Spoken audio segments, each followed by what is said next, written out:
Hi everyone, let's talk about Charlie Kirk. There is something God taught me about death and blood, especially martyrdom.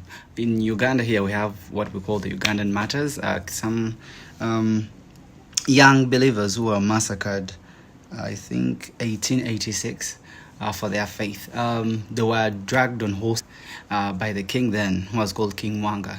He was only 18 years old, and rumors were flying around that these young men wanted to overthrow him and that they were cannibals because they used to preach Holy Communion. So they were dragged on horseback. They were dragged on horses on their backs. So they would reach a distance. They asked them, will you denounce your faith? And they would say no. And by the time they reached this place, they decided, these guys are not going to give up. They're not going to give up on their faith, so let's just kill them. So the word na in Luganda is by, and then mugongo is back. So the locals used to ask, Batu seyo bache, how did they get that? And people would say, na mugongo, by back. And that's how the name of the place, Namugongo, came to be because of that. Amidst the story, God brought back to me Cain and Abel when the law first mentioned, the first time blood is mentioned in the Bible is when Cain killed Abel. And the law first mentioned says that we should apply, the first time something appears, apply its context everywhere. So in Genesis 4:8-12, it says that the voice of your brother's blood is crying to me from the ground, and now you are cast from the earth. That has swallowed up your brother's blood. So I asked God why the earth cast Cain. Leviticus 17:11 says that for the life of the flesh is in the blood. Numbers 35:33 says, no atonement can be made for the land, for the blood that is shed on it, except by the blood of him who shed it. So like in my research of Jewish culture, I realized that murder was such an unforgivable sin, for it was believed only God, who gave the life, had the right to take it. So if he does not take the life of that person, it's like the blood on the earth as a garden, it sort of is demanding for justice, right? Justice. The earth deciphers the voice of the blood. And so if Jesus' blood fell upon the earth and was crying for God so loved the world, that he sent his only begotten son, that no man may perish but have everlasting life, if they only believe. If that's what the blood of Jesus was crying. And so that was the justice he got, right? When Stephen's blood, flowed on the ground, it's like I was saying, if they would only receive salvation. And so Jesus shows up to Paul and is like, why are you persecuting me? You get like there's a justice measure, justice system for everyone who is martyred for their faith.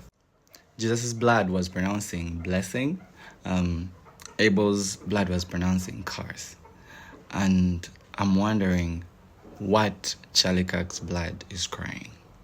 Because you see, that those are seeds, and so when they fall to the ground, there is, of course, a harvest.